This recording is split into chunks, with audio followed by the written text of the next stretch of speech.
Hey humans, how's it going? Susan Ruth here. Thanks for listening to another episode of Hey Human Podcast. This is episode 117, and it is with the lovely Shai Littlejohn. Shai and I are friends in Nashville. Shai is an author and a lawyer and a musician. Actually, Shai is the granddaughter of Pat Hodge, who I interviewed for episode 108, and that was an incredible conversation as well. But Shai and I sat down at the house. We talked about her experience as both a prosecutor and a defense attorney. It was fascinating. We talked about civil rights and just navigating the waters of humanity. And we talked about just regular stuff too. She's one of my most favorite people. I really enjoy Shai, and it never disappoints. Our conversations are always lively and in depth.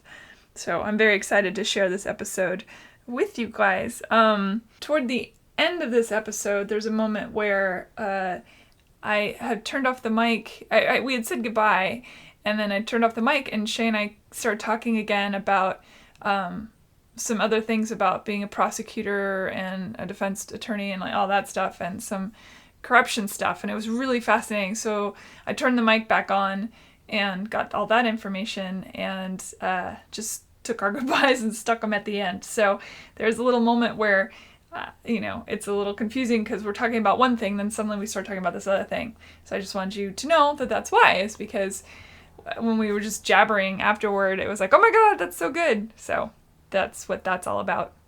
As usual, of course, any links from the episode will be at heyhumanpodcast.com. So definitely check out the links page. It's getting mighty, mighty big. You can email me, Susan at heyhumanpodcast.com. And also check me out on social media. That's Hey Human Podcast on all the social media places. And Susan Ruthism for the regular social media places. You know what to do. I mean, really, a couple Google moments and you're going to have everything you need to know about me and more. What else? Oh, Amazon Portal. This is a listener-supported podcast. As most of you probably shop on Amazon, if you do so by going through the Amazon Portal on the heyhumanpodcast.com website, it's there on the front page. When you do that and you shop like you normally would through the Amazon Portal, it helps send back a little bit of support to Hey Human. So that's a really cool thing. There's also a support button on the store page part of the website. So if you click on that, not only can you find the Hey Human poster, see what I did there, you can also find the support button. So go crazy. Dig around in the Hey Human Podcast website, do what you will, and all is well there. So, I'm in Seattle right now. I am in my niece's bedroom recording this preamble. It's a beautiful Seattle sunny day. And, gosh, I love this town when it's sunny out. It is incredible. Thanks for listening, everybody. And enjoy this and keep spreading the word. All right, here we go. Shai Littlejohn, thank you for being on Hey Human. Thanks for having me. Yeah, it's a pleasure. We've been talking about having you on for quite a while, so I'm glad that it finally worked out. Me too. You and I met at a random event for some sort of a music... was that a reality show? What was that? I don't even know what that thing was. It's a secret might be happening show, so that's probably all we should say. That's all we should say. Well, all I know is my friend Cora brought me to that, and she performed at it, and you were there, and we hit it off and have been friends since. So it's nice to have you here. You're one of my favorite girlfriends to hang out and talk with because we talk about such interesting topics. And I feel like these days, a lot of times people are afraid to talk about everything because they don't want to freak out whoever they're talking or it devolves into fighting or whatnot. So you and I, although let's be honest, you and I agree on a lot of things. So I guess it's easy. It's not going to devolve too much. But you did say something to me the last time we were together that surprised me. You said that it's not often that a black woman and a white woman are friends. And I thought that was so interesting. Why did you, why? Is it just, you mean, because you're, first of all, as I ramble on, where are you from originally? And I know that you were in D.C. for a very long time, but where did you start? I grew up in Dayton, Ohio. Okay. Yeah, and then at 18 I left to go to college at Howard University in Washington, D.C. And then I just stayed there until I moved to Nashville. Did you go to study law, or did you discover law along the way? No, I was kind of brainwashed from an early age by my father that I needed to go to law school. He would say, you need to know your rights, so you should. Because of the color of your skin, or because of being a woman, or because of both? Or I think because of that and just everything in between. Everything, yeah. And my dad is from South Carolina. He grew up in the segregated South. He put himself through college and law school, and then he ended up running for office and becoming a judge in Ohio. And so he was always about, you need to know what your rights are. You need to know how to not be taken advantage of. And so he basically started calling me a lawyer from when I was 7 or 8 years old. I would work in his law office and file papers and, get paid. And I think it was Roy Rogers hamburgers back then. That's amazing. That was my pay for. Let's get paid. That's $4 an hour back then, right? That's good. Yeah. And so I've always been close to my dad. And so I just never considered not going. To me, he had told me so many times that I should go to law school. He'd say, yeah, you could do anything you want. After you go to law school, do whatever you want. It's such a dad move. Yeah. And so to me, going to high school, it was like going to high school. I never considered not going. Mm. So. Did you like being a lawyer? Did you like law school? It's really hard, right? A lot of remembering things. Yeah, a lot of analysis of case law and highlighting, underlining, memorizing, that kind of thing. I don't know that I would say I liked it. It was just, I didn't really like school at all through any of the years I was in school. So it was more of just a necessary task that I had to perform, and so I would do as well as I needed to because I knew somebody was going to judge me later for my performance. Judges would be judging you. Right. Technically, that's as on point as you can get. I really loved college, but I studied hippie things, so and philosophical things, so it's a lot different. Yeah, I know. In my house, I never even knew that was an option. My mother was a social worker, and then my dad persuaded her to go to law school, so she went to law school when I was maybe 4 or 5 years old or something.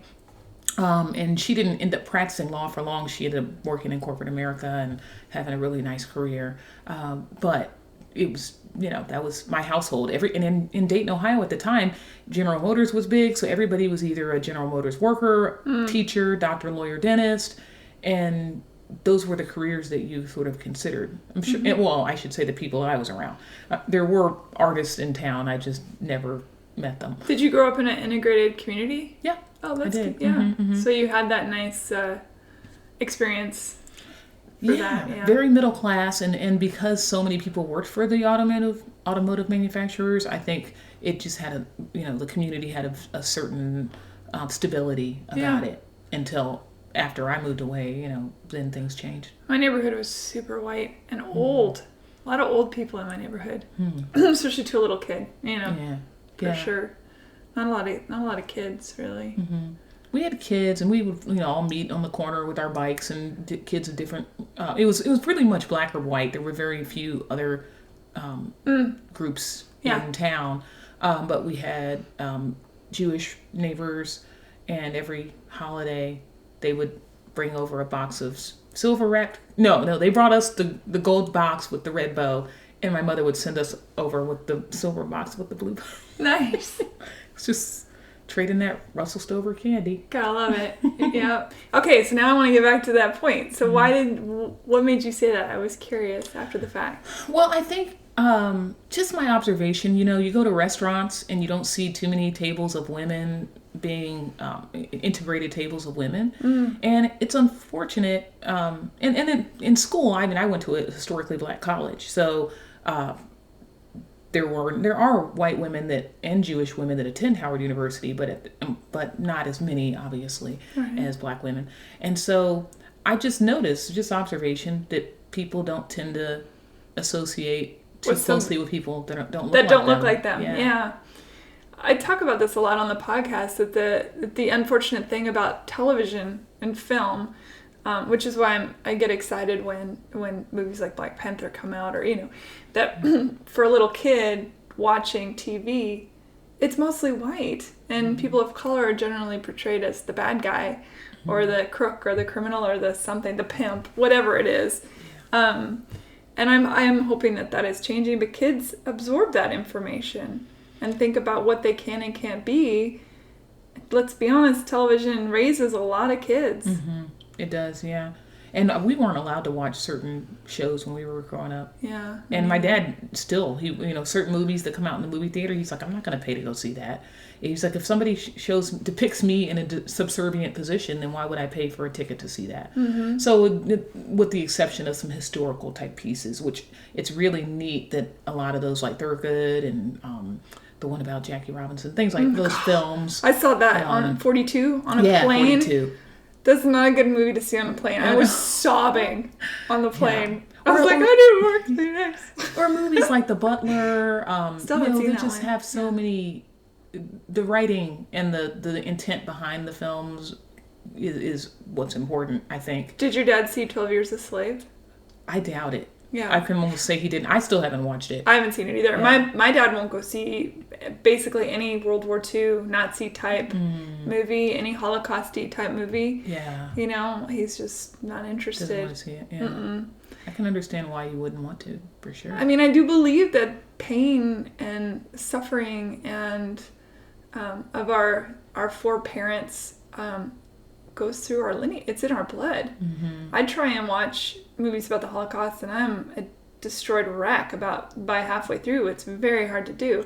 Yeah. And yet I'm enough removed from the faith or even the Jewishness. I'm half Jewish. So, but it's still like in my blood or something. It's weird. I feel like I viscerally respond in disproportionate amount to what it is I'm seeing. Mm-hmm. And when I've thought about it, I think, is that because it's more than empathy. Mm-hmm. It's almost like some molecules stir up in my body in response.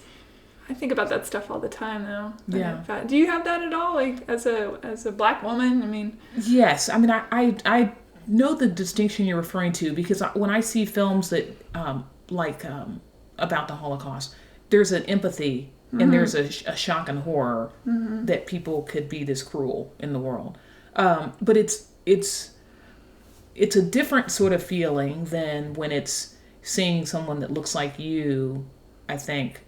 And for me, it's more, I can remove myself a little bit more from like remember the gangbanger type movies that would come out in the 80s or in whatever? the 80s and 90s about all the drugs and all that stuff. Sure. Even that to me was different than the historical films, because the historical ones I find it hard to stomach. So like Mississippi Burning, I went to see that film. In 10 minutes I walked out of the theater. I was like, I cannot watch this. And I think 12 Years a Slave I probably could watch it. I just keep putting it on my watch later list, because when is it a good time to ingest? It's a really good point. Yeah. I like to maintain, a positive, optimistic outlook, and it's kind of hard to do that if you put things into your mind that, well, at least I should speak for myself. I like to not put things in my mind. I don't watch horror films. Never watch horror films.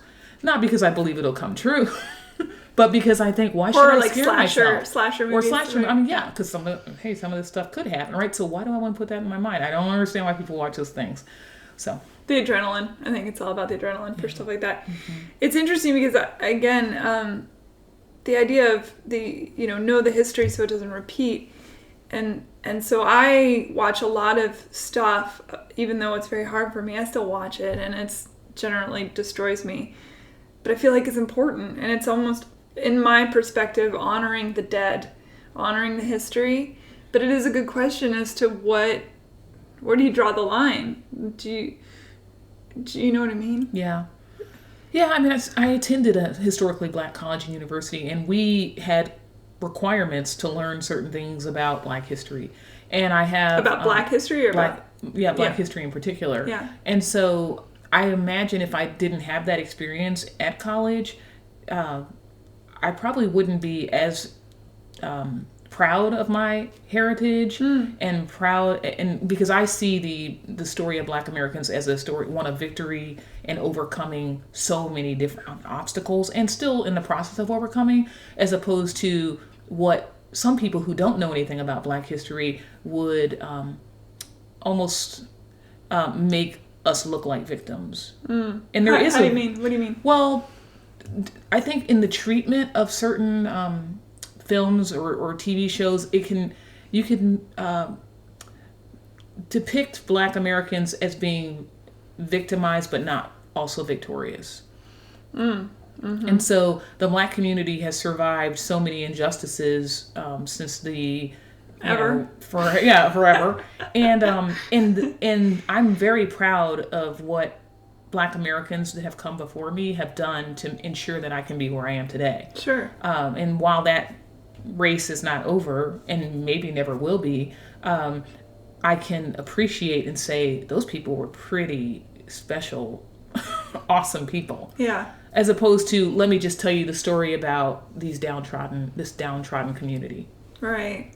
That's a really good point. When I went to see 2 different lectures in town. I saw Brian Stevenson in town, and then I saw John Lewis, who's one of my personal heroes.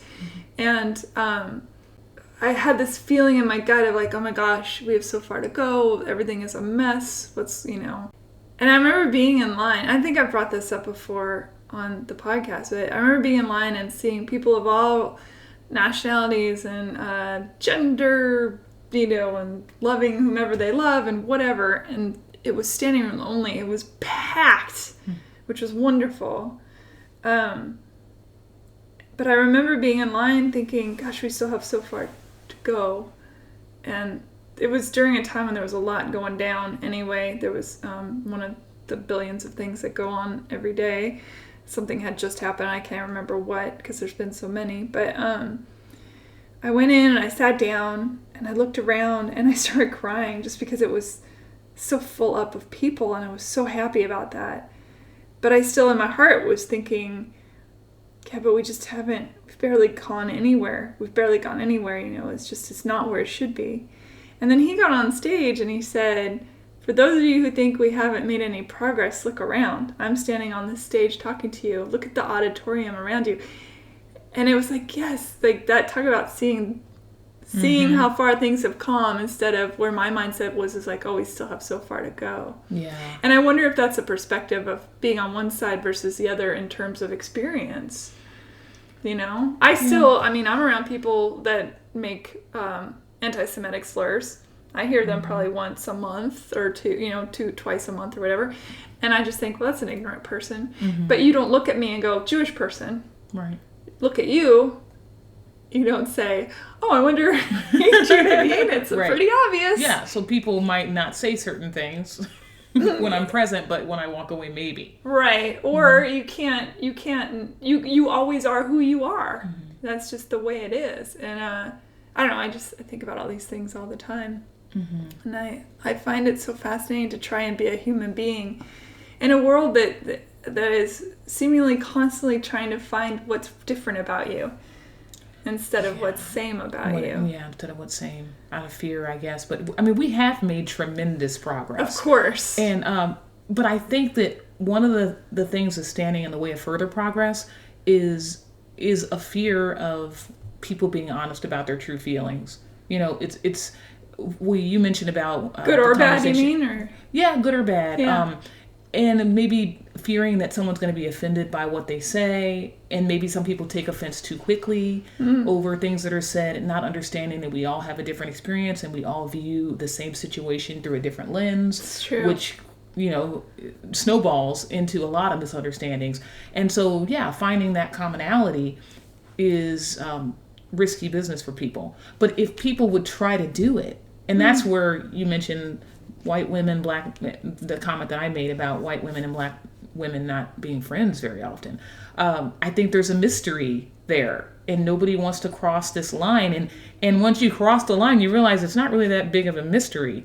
People are very similar. You and I are a lot alike. A lot alike. Yeah. And but I think people are afraid to know that, or they don't know how to initiate a friendship with somebody who's of a different ethnic background, for example. In Washington, D.C., it's very diverse. You go through that city and you can't help but meet people who are of different races and things. Moving to Nashville was eye-opening for me because like I said, I grew up in Ohio, a very integrated place. Yeah. Washington, D.C., same. Here in Nashville, I would almost say it's segregated. I would agree with you, actually. I wouldn't almost say it. I would say, I was wondering if that was what was going to come out of your mouth. But I feel that Nashville is segregated. Nashville itself would hate to hear any of us say that. Mm-hmm. But it's pretty clear. Yeah. Yeah. In my time, even just in the songwriter community, the music community here, I'm oftentimes the only person of color in every room I walk into. Sure. And I'm thinking, this is music. Shouldn't people at least hear me? It was a lot, almost better. Before the flood, there were a lot of, I would say that it was a little bit more mixed. And the flood came in and wiped out a lot of housing. Mm-hmm. And then when the housing got rebuilt, they were rebuilt in a way that it pushed out a lot of ethnic families, mm-hmm. or black families, or poor white families. It's a shame because homogeny is so boring, but you make a good point. Is it a shyness that people don't cross that line to say, hey, let's have a conversation? There's this extra layer of unknown. We're scared of our own. Yeah, or maybe people think they're going to be blamed or somehow not be accepted for who they are, or, and I haven't really experienced that happening. I mean, I think you meet people who are like kindred spirits and you just either have things in common or you don't. Yeah, that's true. And so even if it's somebody of the same ethnic background, I mean, I've met black women in Nashville. We haven't hit it off. We haven't become friends. You know, you're not going to be friends with every white person, just like you're not going to be friends with every black person. So it's just kind of easing up on the expectations. Yeah, it's a good point too. My parents they wouldn't let me watch All in the Family. I wasn't allowed to watch that either. They didn't think I'd understand the commentary, which they're right. I wouldn't have. As an adult, I watched that. I'm like, oh, I get that. I get what they're saying, what Norman Lear was saying. But you break up your point about, when somebody says something around me, they may not know that I am what I am, whatever I am. And for you, it's different. They may not be outwardly racist around you because it's clear that you're not a white person. But I think that for many people, they don't even realize what they're saying. And I hate that because I don't think ignorance is any excuse, but I think for a lot of people, they have no idea what they're saying. Or they're just repeating something they heard and they don't realize that it's not okay. Right. They don't understand that the person who first wrote something or the person who first said something might be a highly functioning intellectual who created that for the purpose of being passed along. Yeah. And it's a shame that those people don't know when they're being used to, propagate. Yeah. They don't know. And so all you can do is gently point it out. But then, of course, you point things out too many times and then people think you're a complainer and they think that you're just, Yeah, that's interesting too, is just because you're willing to say, hey, that's not okay, suddenly you're the bad guy. And I find that interesting as well. Or I've been around white people who say things like, oh, well, black people use the N-word, so what's the big deal? I'm like, they get to if they want to, but we don't get to use that word. And I think people don't understand. Sarah Silverman, she makes fun of Jews all the time. Mm-hmm. She's also extraordinarily Jewish. She's about as Jewish girl as a Jewish girl can get. Yeah, but I don't use any words. Well, it's not really the your N-word style. Or anything else. No. Yeah, it's not my style. I tend to just use plain English. Yeah. but yeah, I kind of cringe when people. I'm not one for taking the power back. Of the you word. Cringe regardless if it's Chris Rock or anybody. Yeah, and I've had friends, like I refer to it as PWT because I would never say the term PWT. What is that word? What is it? Poor. White trash? Yeah, which I consider a terrible thing to say about somebody. Somebody is poor white trash. There's no way I would But white ever people say call that each other that all the time. All the time. Yeah. I would still never say it. Yeah, it's interesting. That doesn't even have a connotation to me. Well, to me, why would you say anything negative about a person just because they're poor? It's right? a really good point. And to call anybody trash that's just because they're poor defies everything I stand for. And so I remember some friends of mine using that term, from white friends using that term, and I said, "Are you really supposed to be saying?" Like I was totally confused, and they're like, "What are you talking about?" I said PWT, and they said, "What is PWT?" It's just like, what is PWT? Just like you kind of did, and I'm like, who? Why would I was like thinking of Mike. I'm like, pretty. No, that's not it. It's not PYT. And so, and I'm thinking, why? What is it about people that they want to push other people down? Just because it makes us feel better about ourselves. Compare and contrast themselves. And I'm not trying to be, goody two shoes. I'm sure I do it. I'm like, when You're it comes kind of to, a goody two shoes, though. Let's be honest. I just don't say the things You're I think a very out loud. nice person. Yeah, but you're a very nice person. Thanks. You are. Well, I'm a much more horrible human than you. No, you are not. I'm like, party trash. Yeah, I know those words. But it is interesting. I would never in a million years use the N-word. I think that it's an atrocious word. And I love Chris Rock, I do, and I love Chappelle and all these comedians that use that word. Like, they just throw it around, and I get cringy, but at the same time, I think I just find the word not like it's just not a nice word. Yeah. Right. So, but I'm not going to criticize them for using it. It's their right. If you criticize them, then you're going to end up in their next skit. I know, right? But then maybe we could be famous. Mm-hmm. Words are so fascinating. I have my See You Next Tuesday mug, which I love that mug. And that word doesn't bother me at all, but it certainly, bothers a lot of people. I find the word silly and kind of funny. And I suppose if I were in England, it means something completely different there. The C word is what I'm referring to if people didn't get that See You Next Tuesday. I was going to say, you can explain a little spell more that about out. that. But I just think it's a funny word. But it's one of those things. Like, words have power depending on how they're used. And sometimes they just have power just by simply existing. True. Yeah. It's interesting. All right, so you went to law school. Did you know what it was in law you wanted to study? No, I didn't really want to study anything. Okay. We got that part. I was your dad's not going to be listening to this. We're like, wait, what? Why do you think I'm in Nashville now? Doing what I do all the time. Yeah, it was nothing in particular. I was just there to be there. Just like you would go to high school. It's like, what classes I'm going to take? Okay. These are the required courses. I just need my degree. I need my law degree so I can get out and start working. I always just wanted to get out and start working. Do you go for, a law degree, or do you get your bachelor's and then get your law degree? How's bachelor's that work? first, right? So 4 years, it's then long, 3. Yeah. You gotta want that, and you didn't even want it. Yeah, well, I did want it because I'm Daddy's girl. trained to be. I'm a daddy's girl, yeah, and I was too. kind of trained up to want it. Yeah. And I'm proud that I have it. Yeah. But it's not. It doesn't define me at all. You do get the cool ESQ after your name. Which I've never ever used. But that's pretty darn cool. Never used that, but And if you go to England, you get to wear a powdered wig. So. Oh yeah, that's a perk. that's a perk. Yeah. So I think law is the people that love it. They're just really into it. I've never been one that really loved it. I think I grew up being around lawyers, and so I became an analytical person, and so I naturally started debating things when I was little, and so that, I think a lot of it came very naturally to me. But you ended up a defense lawyer. Yeah, well, at first I didn't intend to ever go into criminal law at all. But I was working for the government, and I'd love to see you do that. Yeah, oh gosh, so cool. It's interesting. There is no more interesting area of law to practice than criminal law. But I was working for the government, and I was given an appointment, a special assistant United States attorney for D.C. So I was prosecution side at that point. That seems like a huge job. Yeah, it was. And the challenge with the job is the caseload is so high, and there were not enough lawyers, which is why I was detailed there.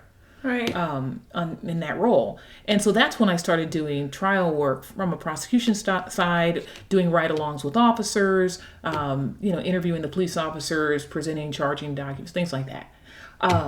So I did that for a year because I was only supposed to be there 6 months, and then they asked me to stay for another 6 months, so I did. And then a couple years after that, I ended up opening a part-time law practice, and that's when I did the back and forth music school thing, which nobody knows what I'm talking about, I realize, on this podcast. But I did that.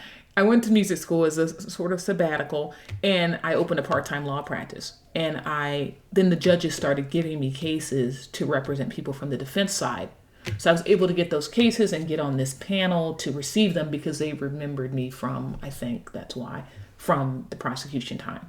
Do you, in retrospect, look at the prosecution side and see that they too would go to any lengths to get their person? Oh, some of them, yes. And even in some ways nefarious, right? Oh, absolutely. They would break laws themselves, or would I would say I can't say that I saw any of them breaking laws. I would definitely question the ethics of some of them. Yeah. And not the majority. They had so many cases they didn't have time to think about being unethical. Yeah. It's just that caseload. Even just as a special assistant, I had a revolving 140 cases. My goodness. There were times where I would receive a case for trial and I didn't even I literally was walking down the hall and I'd be given a folder and said the trial's starting. Well, then how is due process even a possibility with a load like that where you're literally given the information before you step out into the courtroom? I mean, how can that be on any side, prosecution or defense?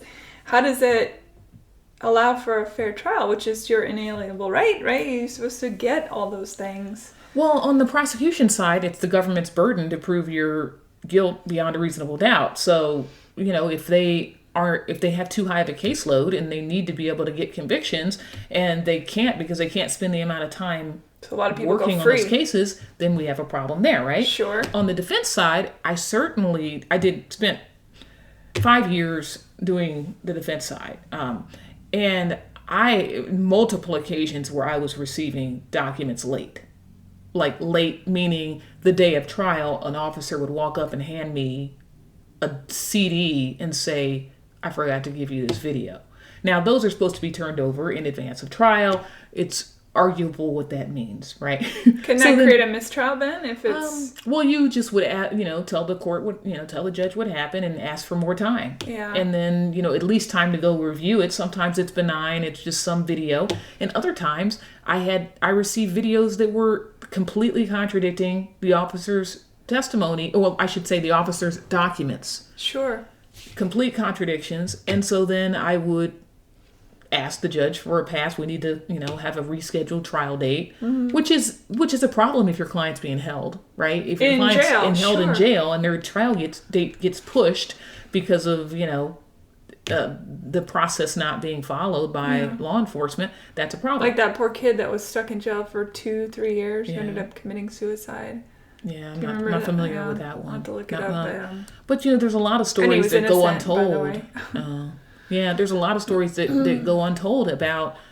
So that becomes the bigger problem because now a person's constitutional rights are violated, and as a defense attorney, there's only so much you can do because the judge has to make the finding. And you're in the moment. It's crazy. There's a lot of people in the courtroom. There's other cases on the docket for the day. They want you to, make your points and get on with it. And sometimes all you can do is say, I don't know why I'm just now getting this, but I did, and I need time to go review it. And so we have to reschedule things. Or you go through with the trial and you have something that's like to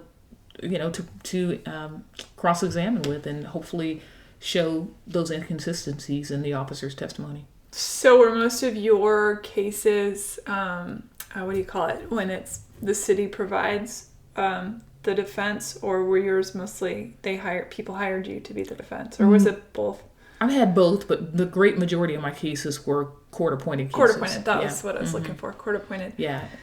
And that's generally people who can't afford right counsel, but of course by the Constitution are supposed to get good counsel. So at least they got you. At least I know that they were being represented well. Because I'm sure that's not always the case. You know, in D.C., the defendants there are very fortunate because in D.C., we have an amazing public defender's office, and we have the private court-appointed lawyers like I was a part of. That panel of lawyers they're superb. Yeah. And so, matter of fact, if I were a defendant in D.C., I would be down there picking one of those folks before I would pick a high-paid lawyer somewhere else in the city to represent me. Interesting. Yeah. What was some of the more usual crimes that you found you had to defend? A lot of drug cases, drug distribution cases and possession cases. More than pot or generally? Yeah. Everything. PCP, crack cocaine. People still do PCP. Oh, yeah. Wow. Yeah, they do. A lot of times they dip their like cigarettes in it and Oof. things like that. So, yeah, crystal meth. I mean, that's crazy. And a lot of those prostitution cases, a lot of assault cases, some assault on police officer cases. Mm-hmm. Did you ever feel threatened by anyone that you represented? A little. I mean, very rare. I would say 0.5% of clients. Most of the clients show a lot of gratitude. Or if they have a mental health problem or drug issue, then that may cloud their behavior or something. But I never, maybe twice out of, at least a couple hundred clients.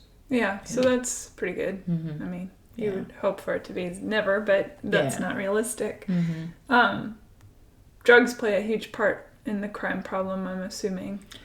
Yeah. Whether or not it was a drug offense, probably... if robberies, things like that. Well, mentally ill. I mean, well, it comes up because even if it's an assault case and a person gets arrested, they may have some controlled substance on them. Yeah. And then it becomes a second charge in addition to the first. You know, so I don't know what the statistics really would be. So this is just a ballpark number. But if I have 10 cases, I'd say half have either a mental health component or a drug abuse component in them, and maybe even more than half.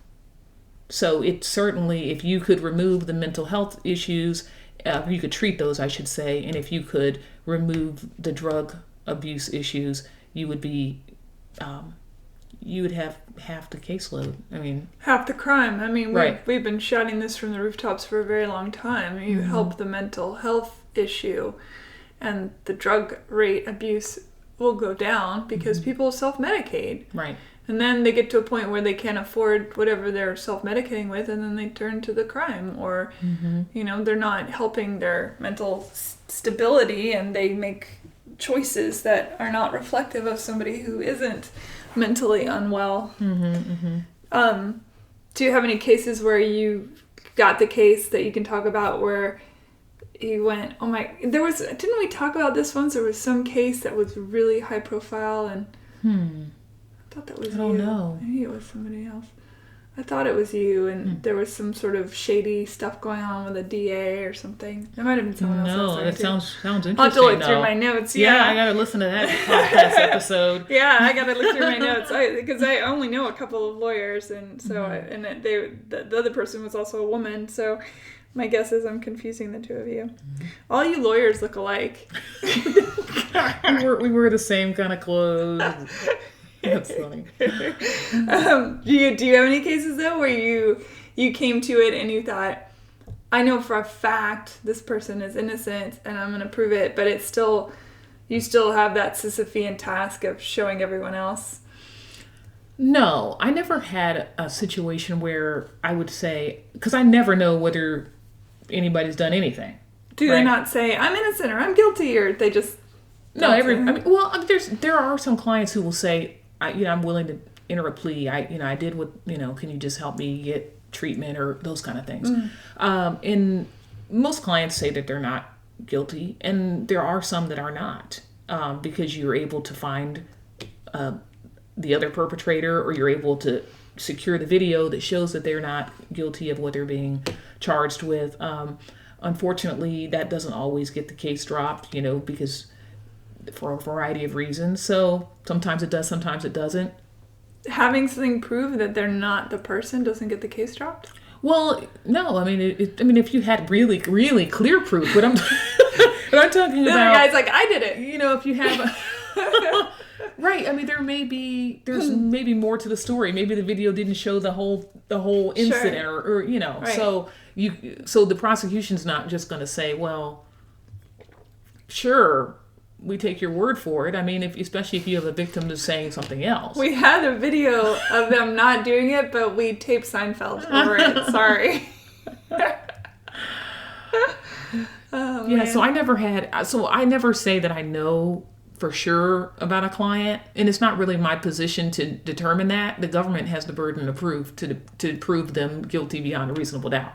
There are certainly a lot of cases where where my client, of course, would say that they're not guilty, and I would, based upon the government's evidence, I tended to believe my client was not guilty. But it's not your role as a lawyer to tell the court you tell them that you want them to make that conclusion, but you do it based upon the evidence, not based upon your individual opinion as an attorney. Sure, because that doesn't hold up in court, obviously. But if the prosecution is putting together a file and you as the defense, let's say, go through that file, you have all the stuff, because everybody has to show everyone what they have, right? It's sort of the card game where all the aces are showing. Well, discovery, yeah. I mean, if officer wrote notes, or if there's videos, or radio run recordings from the police officers, they're supposed to turn all those things over to the defense. Yeah. And that's what obstruction is, not doing that, correct?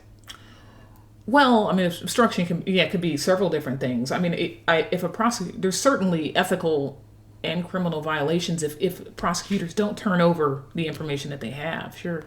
So if you as a defense attorney is getting information from the prosecution about your client, and it's clear from the prosecution side that they don't have enough, why do they waste the court? And why do the prosecutors not just go, you know what? Sorry, we're not going to go through this one. Let he or she out of jail because, or let him and her out of jail, whatever the proper.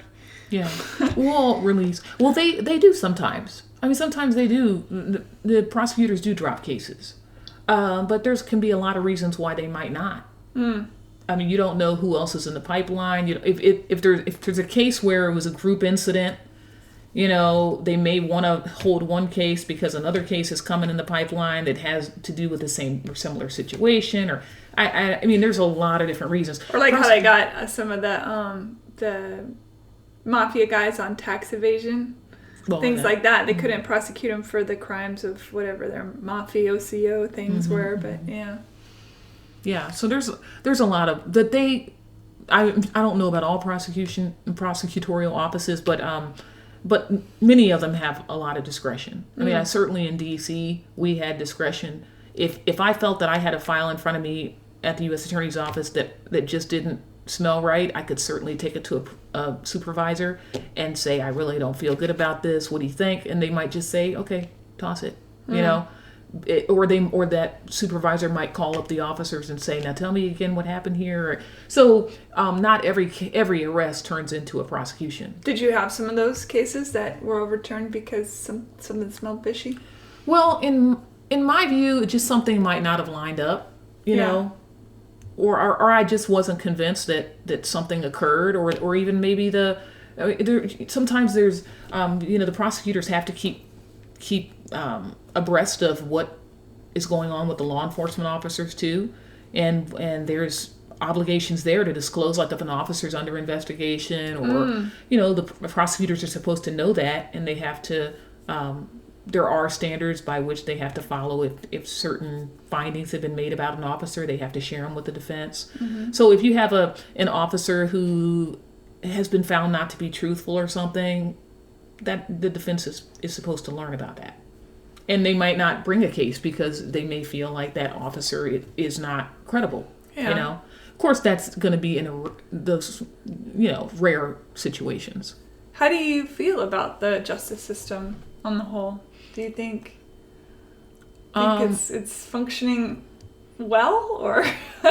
No, I don't think it's functioning well. I think that that it's a mixed bag. There are some people who try to make it function well, and there's other people who prejudge.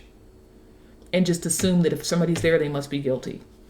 And I don't think that's fair at all. And that's not the way the system is supposed to work.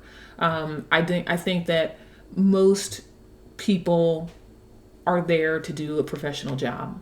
And unfortunately, there are some that kind of they turn the whole system up on its end because they are not being fair, or they are not. I don't want to say just totally lying and fabricating, but some of that goes on too. Yeah. And every defense attorney in this country knows it. As do probably many of the prosecutors. Well, prosecutors too. I mean, like a prosecutor's not supposed to present an officer if that officer is compromised, or lying, or you're not supposed to present any witness if that witness is not telling the truth. Right. So whether they choose to or not, you don't know. But each prosecutor has its own cases, right? So he or she, you're relying on that person's ethical compass to determine whether they've put forth people that they should be putting forth as credible witnesses. I'm glad you brought up ethical compass, because it reminds me also of a conversation we had that I want to talk about. We were it was during the Women's March Day, the activism thing that we did, the panel we did. As we were walking in, and you were telling me about how the reason why the Watergate lawyers, you said 60 of them or something. I mean, there were like 60 some odd people were prosecuted during Watergate. Many of whom were lawyers. I'd say I heard maybe 8 or 9 or so were lawyers, which is a lot. It's a lot, and the reasoning for that is because they had I'll let you explain it because I don't want to get it wrong, but I thought that was so fascinating. So will you talk about that? Well, it's that lawyers have a very high ethical obligation, and if you have attorney-client privilege, of course, but you're not supposed to sponsor testimony to a judge that's total lies, right? Mm-hmm. You're just not supposed to. Now, how does that work, though? If you're a defense attorney and your person is like, oh yeah, I totally killed that guy, but you have to prove he didn't kill that guy, how are you supposed to present that evidence ethically when you know, or maybe you know anyway and they never admitted to it, but you're like, oh yeah, he totally killed that guy. You do what I mean? I never did any murder cases, so I don't know when it comes to that. But no, it's tricky. I mean, there's a lot of people. Always are. It's very tricky. I mean, when it comes to the defendant has a right to testify in his or her own defense. If the sister of the defendant said, I'm going to pretend I'm the alibi witness, I wasn't really there, but I'm going to say it, then I ethically cannot put that person on the stand. Because you know it. Because I know it's not. As the lawyer, that person just told me they weren't really there, and they want to lie to help this person. So there is certain lines that you can't cross as a defense, even if you think it'll help your client. If you know it's perjury, all bets are off. Right. Except for when it comes to the client themselves. Yeah, and I can't really say for sure when it comes to the client himself. That's my best guess. Yeah. I don't really know. I haven't looked into that because that situation never came up with me. So with the Watergate stuff, here were all these lawyers who knew what was going on and didn't stop it. Right, and I think what happened is they lost their way in terms of who are they being loyal to. Like the counsel to the office of the president was the counsel to the office of the president, not to Nixon himself. Right, not to the president. Right. Right, and so I don't think that's a really good point. Is the office? Yeah, it's a different. The man or woman someday, the man is the man in the office. The office is the being, the entity, right? Which is the thing. Yeah, and the challenge becomes if you are working for a client and that client tells you that they did something illegal, you can advise them. But if you start participating, now we have a problem. Now you're becoming an accomplice. Now you're going to be charged with something, because you cannot further their criminal activity. And so if you're a lawyer and you're told, yeah, look, this is what I did. What should I do? And you say, well, give me the gun. I'll take it and put it somewhere safe. Well, now you've crossed that line. You crossed the line. And so, particularly in political realms, but in also just in general, good old everyday life, that lawyer, except for banking, where nobody gets to go to jail. But yes, but these lawyers are they start assisting. They start offering the wrong kind of aid, and then next thing you know, they're complicit in whatever the scandal is, and that's what happened in Watergate. Yeah, I read a couple weeks ago one of President Trump's lawyers. There was a big brouhaha because the lawyers were saying, if you continue on this path, we're quitting. And it made me think of the conversation we had, and I thought, I wonder if whatever, they didn't discuss what it was about in detail, but it made me think, like, I wonder if the lawyers were saying, we're not jumping into the fiery pits of hell with you. Well, yeah. I mean, like, sorry. Well, if someone tells you, like in that situation, if you try to tell Attorney General, you need to fire someone that's investigating me. If that were to have happened, if that conversation happened, and that Attorney General then takes that action and says, yes, I'll do it, even though I know I'm helping you obstruct justice, well, then now you're no longer serving as just, Attorney General. Now you are, an accomplice in this obstruction of justice. So that's why when people go down, they go down, the whole ship goes down. Right. And hopefully lawyers today have learned something from ethics in the past. A lot of the ethical rules that we have now came out of the Watergate era. Really? Yeah. They weren't there in place already. A lot of them weren't. So people didn't throw around the word obstruction all the time like they do now. That was not a word that was always used, in everyday conversation during Watergate. And so a lot of the ethical requirements that lawyers now have to take certain exams and refresher courses every year on ethics arose out of that time. Interesting. And so in your ethics courses, did they talk about just specific, where they say, this is bad, this is good, kind of thing, or is it more specific cases, well, I assume? They do have those, sort of black and white, this is wrong, this isn't, but so much of it is a gray area. And that's where it comes down to, some good old plain common sense needs to kick in. In political circles, it becomes much more complicated. Because political circles are like a little bit like surrounding yourself, you're like a groupie and a rock star. And those high-level folks want to be part of the inner circle. And in order to stay there, they have to be part of the team. Now, the question is, are you going to be part of the team to the extent that you're willing to one day serve jail time? Or are you going to say, you know what, I'm going to recuse myself? Or I am quitting. and so sometimes you will see in the paper, so-and-so now has new attorney. You don't know why they have a new attorney, what happened, but there could have been any number of things that would cause an attorney to withdraw from a representation. Yeah. Are there any cases in history that fascinate you more than others that you may have learned while you were studying, or even that have come along since you graduated from your schooling? Fascinate me more than others? No, I wouldn't say there's any in particular. I mean, the civil rights era cases and, those were really interesting to read about. But no, what fascinates me is that it's always this back and forth, 2 steps forward, 1 step back. And that's kind of frustrating. Instead of just letting some things be settled, we keep going back over the same things. We're still learners, human beings. Dogs learn much quicker. Yeah, true. Maybe we need to start using treats. So what's next for you? So you do music. Let's segue into that. So you're a songwriter and a performer. I would put you in the adult contemporary, modern, jazz, folk, pop. How about that? I'm just going to make up words. I don't know. It's an odd mixture like my entire life, yes. Yeah. I would continue to do that. I love the artistic outlet, being able to use that other side of my brain. I think in Washington, it was all law and politics all the time. I worked in the feds, I worked in local government, I worked in a private law firm. I bet it was exciting, though.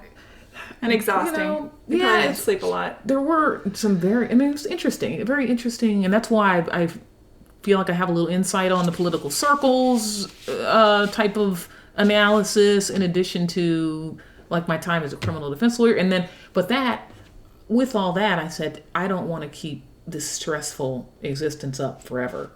And so after doing that for many years, I thought, okay, there's more to me than just, debating cases or, working on policy, whether it's federal or working in D.C. government. Or it just was, to me, it became more of the same. And it was all stressful. And it was all a lot of hours of work. So, I didn't expect to come to Nashville and just end up here. And now I do consulting for Fortune 500 companies, doing a lot of corporate negotiations, contracts of all types, licensing, things like that. But I do it part-time so that I can not get sucked back into this crazy sort of stressful, dealing with everybody else's problems, which is what politics and criminal law are. All the time. I bet it makes you a good, because your boyfriend has kids, it probably makes you a good parental figure, and that you've served as a lawyer, that you can deal with their problems a little bit more even-keeled. Well, I do. I think I cross-examine them a lot, which is, and when they say something to me that is not truthful, we won't call it a lie, Spencer will say, dude, she was a defense attorney. She knows how to cross-examine you. You're not going to be able to lie to her and get away with it. And it's funny because you do, after a while, it doesn't matter whether it's a defendant, any witness, police officer, you can tell when people are not telling you the truth. I mean, you just... What do you think it is? I think people have tells for sure. Their face changes a little bit, although it's hard because they say, I've read stuff about this. They say if you look to the left or the right, it means you're lying or whatever. And I think, gosh, when I'm thinking, I look all over the place. Depending on where I'm in my brain, I'm trying to find the information. I think it's you learn through human behavior, observation of human behavior. Just seen so many. In the criminal justice system, I think that it's not foolproof, which is why I don't think judges should come with preconceived notions about guilt or innocence. But because they do, I'm sure. I'm sure they do, and oftentimes they have to be surprised when you have a dynamic defense attorney that shows them something they didn't realize. And that's what you hope for as a defense attorney, that you can show that judge something or the jury that totally flips everything they just thought, because you're sitting there through the whole prosecution that goes first, and you're like, they're painting the story, sending everybody down this road, but I'm sitting here in this chair, and I know that that's not the whole story. And then you're hoping when you get up and do that cross-examination that you can show everybody that, things can look one way, but only if you shave off part of the evidence. And the prosecution didn't show you all of it. So here, we're going to show you the rest. And sometimes you can see that change. You can see the change on the judge's face and their tone, and you can see it on the jurors' faces. You can see that there's been a switch. And I think whether it's cross-examining police officers, I mean, a while you can tell which ones are more aggressive about trying to get a conviction versus the ones who are like, I'm a professional. This is what I do. It's not personal to your client. I come to court every day, and there's always somebody else, And so, so I think observing people, their demeanor, their tone, and then finding situations where you've seen people lying before, and it just starts to take on a certain look. And I don't want to make it sound like I've got this secret, because I don't. But I just think that once you observe for a long period of time, you get better at it. Did you ever want to be a judge? Did that ever cross your mind? No, because I don't like to sit still. I wouldn't be able to sit. Yeah. So in jury trials, a judge is more like a referee, and then in the other kind of trials, they're the decision makers. Right. Bench trial. Yeah. They're the decision makers. And the jury trials, but they're still a very important referee, because they're going to determine what evidence comes in and what the jury gets to see and what they don't. Oh, they make that final call. Yeah. It's not just a giant pool of everything. They get to decide. They get to decide. Oh, interesting. Right. And if they decide wrong, then that gives you grounds for appeal. I wonder, when you just said a minute ago, you said in the justice system. I wonder how many people instantly heard the dun-dun from Law and Order in their head after you said that. Every time I hear that sentence, then immediately dun-dun. Dun-dun-dun-dun. Yeah. But no, I couldn't be a judge. That's why, like, I'm here. I just can't do that same thing all day. Did your dad understand when you said, oh, he didn't care. He was like, oh, you're going to do music? Great. Oh, okay. Because as far as he's concerned, I got the law degree. Yeah. Have you been on a jury before? Have I served on a jury? I think maybe once. I did serve on a jury once, but most of the time I get to leave. Because of your background, I assume they don't. It's not really a jury of your peers, and you have this extraordinarily educated person who knows the law inside and out. Yeah. Suddenly you're not a peer anymore. You're not a peer anymore, and you could. But now that I've done both sides, prosecution and defense, they might say, well, you're more balanced. In D.C., there's so many lawyers that it's hard to just get booted because you're a lawyer. I need to go to D.C. again. I haven't been since I was little. My favorite city in the world. We should go. Yeah. You'd be a good person to go. We can come to the court and see my friends are still down there practicing in trial. I have an ex that lives in D.C. He just moved there, but we're still good friends or whatever too, so that would be 2 people. It would be fun. It's a great city. I do miss it. I'm not going back, but I want to go to the Palm in Washington, D.C. because I remember in the West Wing, and that always looked like a cool place to hang out. I mean, if you were a high-end prostitute, which, I'll play a character for a night, whatever, just to get the experience. I think they normally, the Palm is one of those, suit and tie hangouts. I don't know if really the prostitutes are there. Really, really good ones, like escorts. Oh, okay. So I mean, high-end, at least on the show. Yeah, well. I love to people watch. You know me. Let's talk about, we kind of jumped past your music for a hot second. How can people find your music to listen to it? It's at, on Spotify, Shai Littlejohn, S-H-A-I, Littlejohn. I guess it'll all be typed out on your podcast. It will. And on there, and then I have a website. iTunes? I'm on iTunes, yeah. And then I have my own website, ShaiLittlejohn.com. Okay. So yeah, but you won't see anything about law on there. No, but music. I'm talking about the music stuff. Yeah, music stuff. Yeah. I'm on LinkedIn if you want to see my law stuff. She's a very well-rounded individual, for sure. I'm an explorer. So am I. Adventurer. So am I. It's a good thing. That's why we're kindred. Yeah. I think. You recognize the same in someone, generally speaking. So. I think so. I think it's great to be open-minded and just, see where the wind takes you. Yeah. It can get pretty blustery out there. Mm-hmm. I'm just saying. So there was a point you made a second ago. We shut down the thing, and then I was like, oh, wait, you just said something really cool. It's important to note that, of course, there are good and bad of everything. Good cop, good judge, bad judge, good lawyer, good corporate America person, bad corporate, whatever. It's across the board. There are good and bad people in everything. Mm-hmm. Well, the first time I was in trial where I saw an officer say something that wasn't true. In order to convict somebody, I was really kind of shocked because, I knew it happened, and it does not happen most of the time, but it does happen. And so it's hard to have conversations with people who've never had that experience because people that are so, pro every police officer on the face of this planet. I mean, I appreciate police officers. I mean, they have an incredibly hard job to do.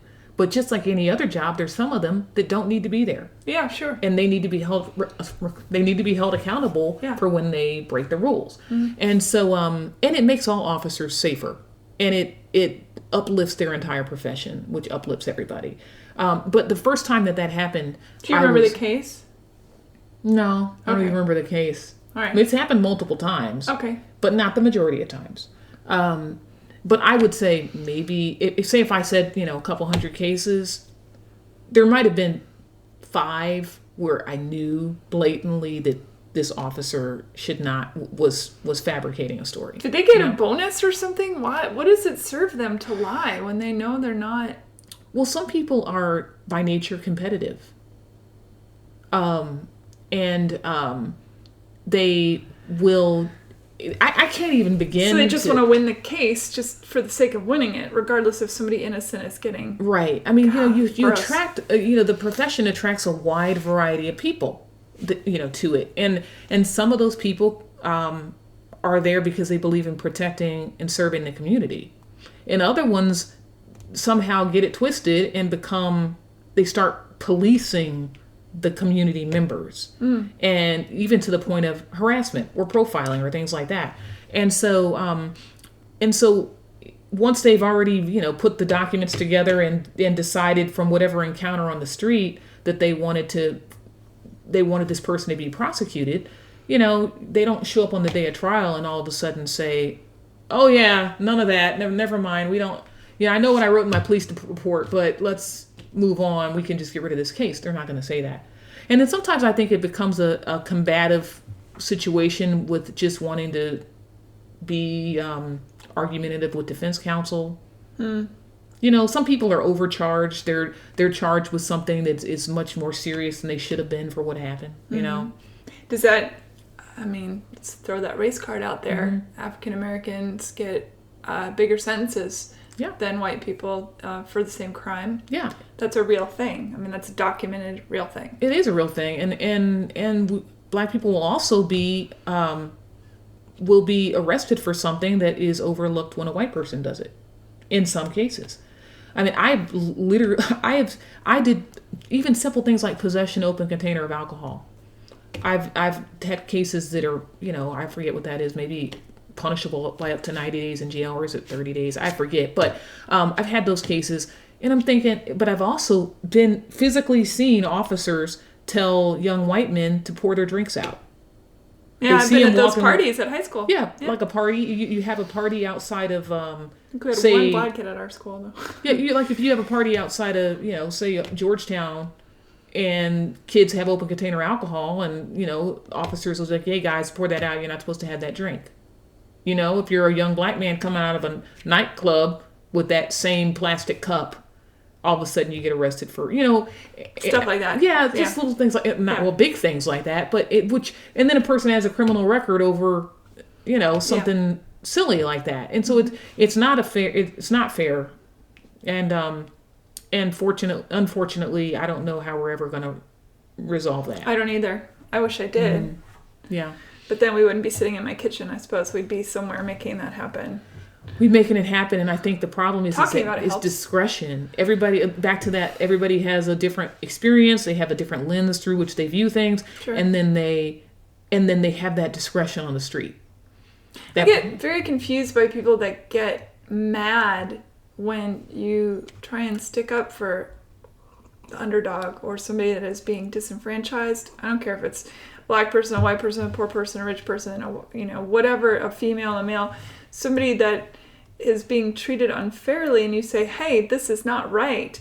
And then suddenly people attack you like you're this horrible person just for giving a voice to somebody that might be voiceless. Mm-hmm. And I find that fascinating. What is it in humans where their empathy is, their anger oversteps their empathy? It's so insane to me.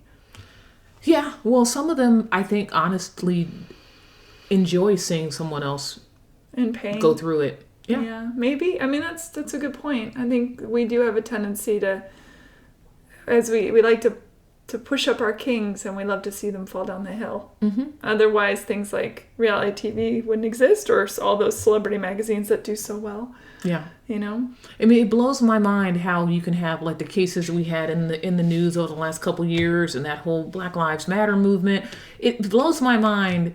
Even if you remove Black Lives Matter and that slogan, all of that, and you just look at the fact that there were some people on video who were murdered by police officers, the fact that anybody is okay attempts with that? To justify it, attempts to say anything about it, attempts to try to exaggerate and be actually dishonest intellectually, and say now all of a sudden it's attack on all officers.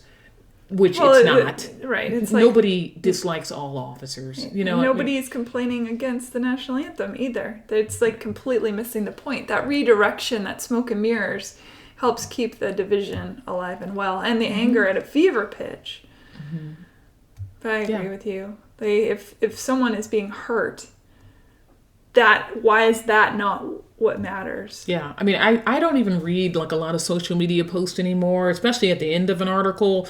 Then you read all these anonymous, Oh gosh, yeah. People write all these ridiculous things. And I'm thinking, okay, maybe some people just aren't able to be analytical. Maybe people don't, but I think what it is some people don't want to be. They don't want to be honest, and they don't want to accept or admit, or because then they will have to fix. And I don't think some people want to fix the system. Well, I think that's part of it, but also I think a lot of people are in valid pain, emotional pain, or even physical pain, and that place of being clouds their judgment. And like you said, if I'm in pain, then my understanding of the world is through a lens of pain. Mm-hmm.